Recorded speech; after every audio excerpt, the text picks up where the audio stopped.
Assalamualaikum dan salam sejahtera. Welcome back to Easy Fast. Terima kasih kepada yang telah menekan tombol subscribe dan juga tombol loceng. Yang belum, jemput-jemputlah subscribe dan tekan tombol loceng untuk notifikasi awal video-video terbaru daripada channel ni. Okey, bahang hari raya makin terasa hangat, dan minggu depan bolehlah kita cakap minggu yang penuh dengan pembayaran. Okey, jadi tanpa membuangkan masa, jom kita mulakan. Baik, minggu yang bermula pada 9 hari bulan, iaitu minggu depan, mula hari Isnin, okey, berbagai-bagai pembayaran akan disalurkan dan kebanyakannya bertemakan sambutan perayaan hari raya. Jadi ada beberapa pembayaran yang melibatkan golongan-golongan tertentu, dan ada bantuan yang ramai penerimanya. Okey, baik, apakah yang bakal diterima?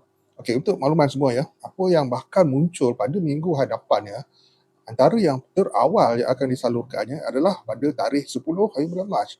Okey, 10 hari bulan Mac merupakan tarikh pembayaran yang telah pun disahkan oleh pihak Kerajaan Negeri Sarawak, dan dah boleh buat semakkan dah untuk bantuan sumbangan keperluan asas Sarawak SKAS tahun 2026.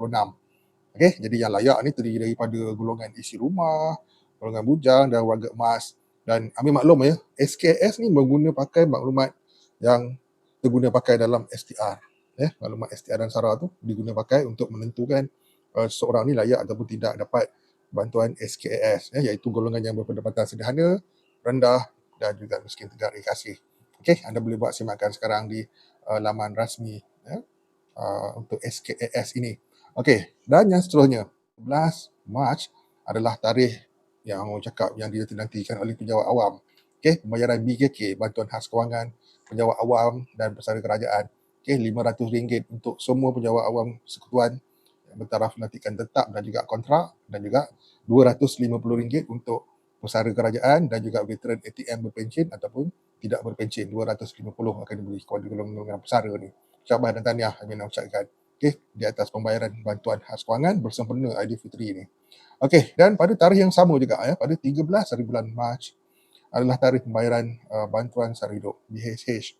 Okey, bantuan sara hidup ni golongan-golongan yang dapatnya kita dah sedia maklum, yang cakap jugalah antaranya nelayan dan juga veteran ATM 60 tahun tidak berpencen.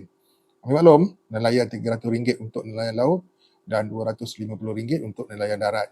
Manakala untuk veteran ATM RM500. Tarikh permulaan adalah pada 13, dan sekiranya lewat sedikit anda terima, faham-faham je lah. Pembayaran bantuan macam ni dia tak pada satu tarikh selesai semua, ada yang dapat lewat sikit. Bersabar. Pokok bakal dia kena bersabar. Okey. Dan antara lain yang dibayar bersempena dengan hari raya dan diawalkan pun tak lain dan tidak bukan adalah orang cakap segala pembayaran daripada pihak perkeso.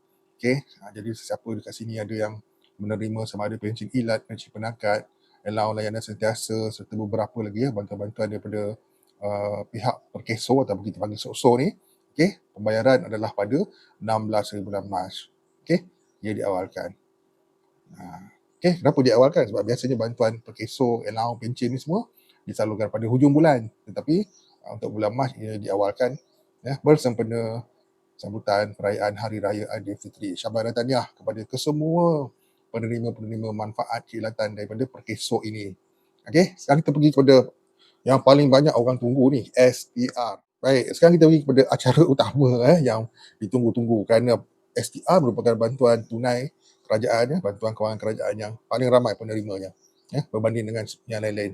STR paling ramai. Okey, jadi untuk makluman semua, STR dimaklumkan akan dibayar sebelum Hari Raya Aidilfitri. Okey, jadi berkenaan dengan STR ni, nantikan pengumuman melalui siaran media rasmi MOF berkenaan dengan tarikh rasmi. Kita boleh buat semakkan kelulusan, dan juga sekaligus kita akan tahulah tarikh permulaan pembayaran STR ini. Okey, dan perkara ni sangat menarik sebab ialah kalau kita tengok pada rekod-rekod sebelum ni, ia memang dibayar sebelum Hari Raya, dan untuk tahun 2026 juga tidak terkecuali. Okey, pembayaran sebelum Hari Raya. Cuma kita kena tunggulah kenyataan media rasmi yang akan memaklumkan sesuatu tarikh yang khusus. Okey, jadi kalau tanya admin sekarang ni bila tarikh, admin pun tak tahu. Cuma nantikan dari semasa ke semasa, insya-Allah dalam minggu depan pengumuman ni akan dimaklumkan. Sedap lewat je lah minggu depan, sepanjang minggu depan, berkenaan dengan tarikh untuk kita buat semakkan rasmi dan tarikh untuk kita tahu tarikh pembayaran rasmi melalui suatu kenyataan siaran media daripada Kementerian Kewangan.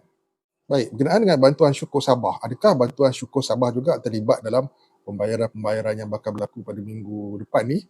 Okey, jawapannya, okey, ini clear ya. Bantuan syukur Sabah ya, fasa 1, ia haruslah dibayar pada bulan Mac. Sebab fasa 1 tu sehingga bulan Mac saja dikira sebagai fasa 1. Jadi sama ada ia dibayar sebelum ataupun selepas hari raya, itu kita kena tunggu suatu pengumuman rasmi daripada Sekretariat Sabah Maju Jaya ni. Mereka akan maklumkan ya, tarikh rasmi lah pembayaran bantuan syukur Sabah ni.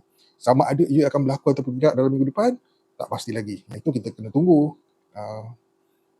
sebarang pengumuman rasmi. Biasanya pihak Sekretariat Sabah Maju Jaya ni mereka akan memaklumkan info di page Facebook mereka. Okey. Jadi info biasanya akan muncul dekat sana lah, mereka akan maklumkan dekat sana berkenaan dengan bila tarikh permulaan syukur Sabah ni. Okey. Tapi Amin tak ada nak selitkan dalam minggu depan kerana belum pasti lagi minggu depan. Okey, sama ada sebelum ataupun selepas. Tapi diyakini sebelum hari raya akan adalah permulaan pembayaran syukur Sabah ni. Tarikhnya tak pasti lagi. Alright, tadanya. Minggu depan merupakan minggu yang sangat meriah. Ya. Banyak pembayaran berlaku dan selamat menerima. Okey, kenaan dengan STR, tunggu tarikh rasmi. Okey, bila perkara melibatkan tarikh, tak boleh disebut sembarang-sembarang kerana tarikh itu kalau kita silap sebut ataupun orang cakap tersilap sikit pun memudaratkan orang lain. Okey, risau nanti orang daripada pedalaman pergi ke bandar ya, semata-mata nak cucuk kad bank tapi tak ada. Okey, pergi ke bandar untuk guna kaunter tapi tak ada. Okey, sebabnya tak ada tarikh yang khusus lagi untuk STR fasa 2 ni. Tapi yang pasti ia dibayar sebelum hari raya. Okey, dan diyakini pada minggu depan lah pengumuman kenyataan secara media tu akan berlaku selewat-lewatnya. Kita nantikan sama ada hari Isnin ataupun Selasa, Rabu ataupun Khamis dalam minggu tersebut. Baik, semoga jelas yang aku sampaikan sahabat menerima kepada anda semua pembayaran-pembayaran yang bakal dilaksanakan sepanjang minggu hadapan. Baik, semoga jelas yang aku sampaikan dan manfaat kepada semua dan dapat dijadikan panduan bersama. Jumpa lagi sebagai video. Assalamualaikum. Bye-bye.